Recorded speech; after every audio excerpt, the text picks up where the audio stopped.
Hi guys, welcome back to my channel. Big boss Kannada 13ನೇ season ನ ಅಗ್ನಿ ಪರೀಕ್ಷೆ ನಡೀತಾ ಇದೆ. ನಿನ್ನೆ ಕೂಡ ಕೆಲವೊಂದಿಷ್ಟು ಕಂಟೆಸ್ಟೆಂಟ್ ಎಂಟ್ರಿ ಆಗ್ತಾರೆ. ಅದರಲ್ಲಿ ಮೊದಲನೇದಾಗಿ ಸಂಸ್ಕೃತಿ ಮತ್ತು ಲಕ್ಷ್ಮೀ ಗೌಡ ಅವರು ಎಂಟ್ರಿ ಆಗ್ತಾರೆ. ಅವರಿಗೆ ಕೆಲವೊಂದಿಷ್ಟು ಟಾಸ್ಕ್ ಗಳನ್ನೆಲ್ಲ ಕೊಡ್ತಾರೆ. ನಂತರ ತುಂಬಾ ವರ್ಸ್ಟ್ ಆಗಿರುವಂತ ಜ್ಯೂಸ್ ನ ಮಾಡಕ್ ಹೇಳ್ತಾರೆ. ಇಬ್ರು ಪ್ರಿಪೇರ್ ಮಾಡ್ಲಿಕ್ಕೆ ಹೇಳ್ತಾರೆ. ಇಬ್ರು ಮಾಡಿದ್ಮೇಲೆ ಅದನ್ನ ಎಕ್ಸ್ಚೇಂಜ್ ಮಾಡ್ಕೊಳಕ್ ಹೇಳ್ತಾರೆ. ಎಕ್ಸ್ಚೇಂಜ್ ಮಾಡಿ ಇಬ್ರಲ್ಲಿ ಯಾರು ಮೊದಲು ಕುಡಿತಾರೆ ಅದನ್ನ ಮುಗಿಸ್ತಾರೆ ಅವರು ಸೆಲೆಕ್ಟ್ ಆಗ್ತೀರಾ ಅಂತ ಹೇಳ್ತಾರೆ. ಅದರಲ್ಲಿ ಲಕ್ಷ್ಮೀಗೌಡ ಅವರು ಮೊದಲು ಮುಗಿಸ್ತಾರೆ. ಅವರಿಗೆ ಜಡ್ಜಸ್ ಗಳು 4 ಗ್ರೀನ್ ಕೊಟ್ಟು ಸ್ಟಾರ್ ಕಂಟೆಸ್ಟೆಂಟ್ ಅನ್ನು ಮಾಡ್ತಾರೆ. ನೆಕ್ಸ್ಟ್ ಸಂಸ್ಕೃತಿ ಅವರು ರಿಜೆಕ್ಟ್ ಆಗ್ತಾರೆ. ನೆಕ್ಸ್ಟ್ ಶಶಿಧರ್ ಅವರು ಎಂಟ್ರಿ ಕೊಡ್ತಾರೆ. ಜಡ್ಜಸ್ ಅವರು 5 ಮಿನಿಟ್ ಟೈಮ್ ಕೊಟ್ಟು ನಿಮ್ ಬಗ್ಗೆ ಎಕ್ಸ್ಪ್ಲೈನ್ ಮಾಡಿ ಅಂತ ಹೇಳ್ತಾರೆ. ಬಟ್ ಶಶಿಧರ್ ಅವರು ಅವ್ರ ಬಗ್ಗೆ ಹೇಳದ್ಬಿಟ್ಟು ಬಿಗ್ ಬಾಸ್ ಬಗ್ಗೆ ಮತ್ತೆ ಜಡ್ಜಸ್ ಗಳ ಬಗ್ಗೆನೆ ಅದು ಇದು ಮಾತಾಡ್ಬಿಡ್ತಾರೆ. ನೆಕ್ಸ್ಟ್ ವಿನಯ್ ಗೌಡ ಅವರು ಕೆಲವೊಂದಿಷ್ಟು ಪ್ರಶ್ನೆಗಳನ್ನ ಕೇಳ್ತಾರೆ.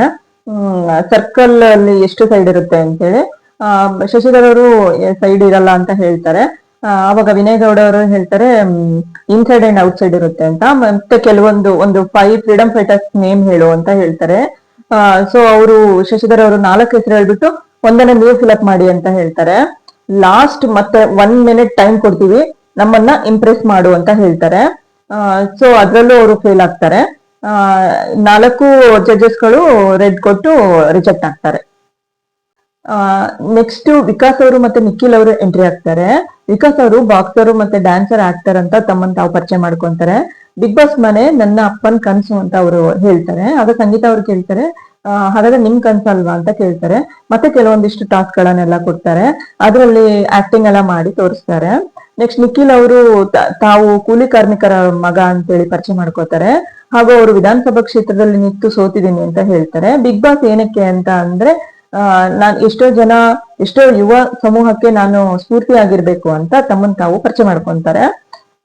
ಸೊ ಜಡ್ಜಸ್ ಗಳು 1 ಗ್ರೀನ್ ಅನ್ನ ಕೊಟ್ಟು ನಿಖಿಲ್ ಅವ್ರನ್ನ ರಿಜೆಕ್ಟ್ ಮಾಡ್ತಾರೆ. 2 ಗ್ರೀನ್ ಅನ್ನ ಕೊಟ್ಟು ವಿಕಾಸ್ ಅವ್ರನ್ನ ಹೋಲ್ಡಿಗೆ ಹಾಕ್ತಾರೆ. ನೆಕ್ಸ್ಟ್ ಹೇಮಲತಾ ಜಯಣ್ಣ ಅವರು ಎಂಟ್ರಿ ಆಗ್ತಾರೆ. ಇವರೊಬ್ರು ರೈತ ಮಹಿಳೆ. ಇದುವರೆಗೂ ಯಾರು ಬಿಗ್ ಬಾಸ್ ಹೌಸ್ಗೆ ರೈತರು ಯಾರು ಬಂದಿಲ್ಲ, ನಾನ್ ಮೊದಲನೇದಾಗಿ ಬಂದಿದ್ದೀನಿ ಅಂತ ಅವರು ಪರಿಚಯ ಮಾಡ್ಕೋತಾರೆ. ಮತ್ತೆ ತುಂಬಾ ಮಿಮಿಕ್ರಿ ಮಾಡ್ತಾರೆ, ಮತ್ತೆ ಹಾಡ್ ಹೇಳ್ತಾರೆ. ಎಲ್ಲ ಹೇಳಿ ತುಂಬಾ ಇಂಪ್ರೆಸ್ ಮಾಡ್ತಾರೆ ಅವರು. ನಿಮ್ಮೊಳಗಿರುವ ಶಕ್ತಿ ಏನು ಅಂತೇಳಿ ಶ್ರುತಿ ಮ್ಯಾಮ್ ಕೇಳ್ತಾರೆ. ನನ್ನಲ್ಲಿ ಕಲೆ ಇದೆ, ನಾನು ಅದಕ್ಕೋಸ್ಕರ ಬಂದಿದ್ದೀನಿ ಅಂತೇಳಿ ಅವ್ರು ಹೇಳ್ತಾರೆ. ನೆಕ್ಸ್ಟ್ ನಿರಂಜನ್ ಅವರು ಒಂದ್ ಟಾಸ್ಕ್ ಕೊಡ್ತಾರೆ. ಈ 4 ಜಡ್ಜಸ್ ಅಲ್ಲಿ ಯಾರು ಹೊರಗಡೆ ಹೋಗ್ಬೇಕು ಅಥವಾ ಎಲಿಮಿನೇಟ್ ಮಾಡ್ಬೇಕು ಅಂದ್ರೆ ಯಾರನ್ನ ಮಾಡ್ತೀರಾ ಅಂತ ಕೇಳ್ತಾರೆ.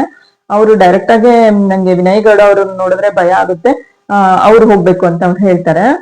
ನೆಕ್ಸ್ಟ್ ಇನ್ನೊಬ್ರು ಹೋಗ್ಬೇಕು ಜಡ್ಜಸ್ ಅಂದ್ರೆ ಯಾರನ್ನ ಅಂತ ಅವಾಗ ಶ್ರುತಿ ಮ್ಯಾಮ್ ಅಂತ ಹೇಳ್ತಾರೆ ಅವರು.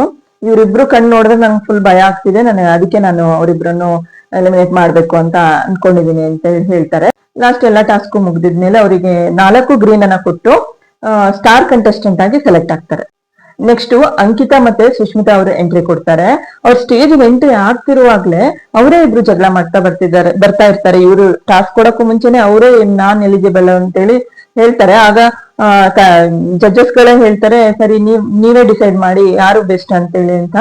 ಆದ್ರೂ ಅವ್ರದ್ದು ವಾದ ವಿವಾದ ಮುಗ್ದಿರಲ್ಲ. ಸೊ ತುಂಬಾ ಜೋರಾಗಿ ಕೂಗ್ತಾ ಇರ್ತಾರೆ. ಆಗ ಶ್ರುತಿ ಮ್ಯಾಮ್ ಅವರು ಹೇಳ್ತಾರೆ ವಾಯ್ಸ್ ಮಾತ್ರ ಜೋರಾಗಿದ್ರೆ ಸಾಲದು, ವಿಚಾರ ಕೂಡ ಜೋರಾಗಿರ್ಬೇಕು ಅಂತ ಹೇಳ್ತಾರೆ. ಫೈನಲಿ ಅಂಕಿತಾ ಅವರು ರಿಜೆಕ್ಟ್ ಆಗ್ತಾರೆ. ಸುಷ್ಮಿತಾ ಅವರು ಹೋಲ್ಡಿಗೆ ಹೋಗ್ತಾರೆ. ನೆಕ್ಸ್ಟ್ ಸೋಷಿಯಲ್ ಮೀಡಿಯಾ ರೀಲ್ಸ್ ಗಂಗಾರಂಗ ಅವರು ಎಂಟ್ರಿ ಆಗ್ತಾರೆ. ಅವರು ಎಂಟ್ರಿ ಆಗ್ತಿದ್ದಂಗೆ ಫುಲ್ ಆಕ್ಟಿಂಗ್ ಎಲ್ಲ ಮಾಡ್ಕೊಂತ ಬರ್ತಾರೆ, ಫುಲ್ ಆಕ್ಟಿಂಗ್ ಮಾಡ್ತಾರೆ. ನೆಕ್ಸ್ಟ್ ಜಡ್ಜಸ್ ಕೇಳ್ತಾರೆ ಏನಕ್ಕೆ ನಿಮ್ಗೆ ಬಿಗ್ ಬಾಸ್ ಹೌಸ್ ಅಂತ ಕೇಳ್ತಾರೆ. ಆಗ ಗಂಗಾ ಅವರು ಹೇಳ್ತಾರೆ ನಾನು ಫುಲ್ ಅಂಡ್ ಫುಲ್ ಎಂಟರ್ಟೈನ್ ಮಾಡ್ತೀನಿ ಅಂತ ಹೇಳ್ತಾರೆ. ಆಗ ಸಂಗೀತ ಅವರು ಕೇಳ್ತಾರೆ ಕ್ರಿಂಜ್ ಅಂದ್ರೆ ಎಂಟರ್ಟೈನಾ ಅಂತ ಕೇಳ್ತಾರೆ. ನೆಕ್ಸ್ಟ್ ಸ್ವಲ್ಪ ಪ್ರಾಪರ್ಟೀಸ್ ಕೊಟ್ಟು 1 ಮಿನಿಟ್ ಟೈಮ್ ಕೊಡ್ತಾರೆ. ನಿರಂಜನ್ ಅವರಿಗೆ ಪ್ರಪೋಸ್ ಮಾಡ್ಬೇಕು ಅಂತ ಹೇಳ್ತಾರೆ. ಅದ್ ನಮಗೆ ಇಂಪ್ರೆಸ್ ಆಗ್ಬೇಕು ಅಂತ. ಅದ್ರಲ್ಲಿ 1 ಮಿನಿಟ್ ಟೈಮ್ ಅಲ್ಲೇ ಅವರು ಪ್ರಪೋಸ್ ಮಾಡಿದ್ದು ಅವ್ರಿಗೆ ಇಂಪ್ರೆಸ್ ಆಗಲ್ಲ. ಆಮೇಲೆ ಅವರನ್ನ ರಿಜೆಕ್ಟ್ ಮಾಡ್ತಾರೆ. 4 ರೆಡ್ ಕೊಟ್ಟು ಅವರನ್ನ ಗಂಗಾ ಅವ್ರನ್ನ ರಿಜೆಕ್ಟ್ ಮಾಡ್ತಾರೆ. ನೆಕ್ಸ್ಟ್ ಕಿರಣ್ ಶಾಸ್ತ್ರಿ ಅವರು ಎಂಟ್ರಿ ಆಗ್ತಾರೆ. ಅವರು ಪುರೋಹಿತರು ಅಂತೇಳಿ ತಮ್ಮನ್ನು ತಾವು ಪರಿಚಯ ಮಾಡ್ಕೋತಾರೆ. ಜಡ್ಜಸ್ ಗಳು ಕೆಲವೊಂದಿಷ್ಟು ಟಾಸ್ಕ್ ಗಳನ್ನ ಕೊಡ್ತಾರೆ. ಉಲ್ಟಾ ಓಡುವಂತದ್ದು ಮತ್ತೆ ಜಾತಕಗಳನ್ನ ಹೇಳುವಂತದ್ದು ಎಲ್ಲ ಕೊಟ್ಟಿರ್ತಾರೆ. ನೆಕ್ಸ್ಟ್ ಇವರು ಶ್ರುತಿ ಮ್ಯಾಮ್ ಹೇಳ್ತಾರೆ ಯುದ್ಧ ಮಾಡಕ್ಕೆ ರೆಡಿ ಅಂತೀರಾ, ಆಯುಧ ಯಾವುದು ಅಂತ ಕೇಳ್ತಾರೆ. ಆಗ ಕಿರಣ್ ಶಾಸ್ತ್ರಿ ಅವರು ಹೇಳ್ತಾರೆ ನನ್ ಬುದ್ಧಿ ಅಂತೇಳಿ. ಫೈನಲಿ ಅವರಿಗೆ 3 ಗ್ರೀನ್ ಸಿಕ್ಕಿ ಅವರು ಸೆಲೆಕ್ಟ್ ಆಗ್ತಾರೆ. ನೆಕ್ಸ್ಟ್ ಮಂಜೇಶ್ವರ್ ಅವರು ಎಂಟ್ರಿ ಆಗ್ತಾರೆ. ಅವರು ಪರಿಚಯ ಮಾಡ್ಕೊಂತಾರೆ. ಅವರಿಗೂ ಕೆಲವೊಂದಿಷ್ಟು ಟಾಸ್ಕ್ ಗಳನ್ನ ಕೊಡ್ತಾರೆ. ಐಸ್ ಕ್ಯೂಬ್ ತಂದಿಟ್ಟು ಅದ್ರ ಮೇಲೆ ನಿಲ್ಲೋ ಹಂಗೆ ಟಾಸ್ಕ್ ಗಳನ್ನ ಕೊಟ್ಟಿರ್ತಾರೆ. ಅದ್ರ ಮೇಲೆ ನಿಂತ್ಕೊಂಡು ಮಾತಾಡ್ಬೇಕು ಅಥವಾ ಟಾಸ್ಕ್ ಗಳನ್ನ ಮಾಡ್ಬೇಕು ಅಂತ ಕೊಟ್ಟಿರ್ತಾರೆ. ಬಟ್ ಎಲ್ಲೋ ಒಂದ್ ಕಡೆ ಅವರ ಕಾನ್ಫಿಡೆನ್ಸ್ ಲೆವೆಲ್ ಕಡಿಮೆ ಇದೆ ಅಂತೇಳಿ ಜಡ್ಜಸ್ ಗಳು ರಿಜೆಕ್ಟ್ ಮಾಡ್ತಾರೆ. ಹಾಗೆ ನನ್ನ ಪ್ರಕಾರ ಗಿಲ್ಲಿಯವರು ಕೂಡ ಜಡ್ಜಸ್ ಸ್ಥಾನದಲ್ಲಿ ಇರ್ಬೇಕಿತ್ತು ಅಂತ ಅನ್ಸ್ತಾನೆ ಇತ್ತು ನಂಗೆ. ತುಂಬಾ ಎಂಟರ್ಟೈನ್ ಆಗಿರ್ತಿತ್ತು ನಮ್ಗುನು ಅಂತ ಅನ್ಸ್ತಾ ಇತ್ತು. ನಿಮ್ಮ ಅಭಿಪ್ರಾಯವನ್ನು ಕಮೆಂಟ್ ಮಾಡಿ. ಈ ವಿಡಿಯೋ ಇಷ್ಟ ಆಗಿದ್ರೆ ಲೈಕ್ ಮಾಡಿ, ಶೇರ್ ಮಾಡಿ. ಹಾಗೆ ಈ ತರ ಇನ್ನಷ್ಟು ಬಿಗ್ ಬಾಸ್ ಅಪ್ಡೇಟ್ಸ್ ಗಳಿಗಾಗಿ ನಮ್ಮ ಚಾನಲ್ ಅನ್ನು ಸಬ್ಸ್ಕ್ರೈಬ್ ಮಾಡಿ. ಪಕ್ಕದಲ್ಲೇ ಕಾಣ್ತಿರೋ ಬೆಲ್ ಐಕಾನ್ ಪ್ರೆಸ್ ಮಾಡಿ. Thank you so much.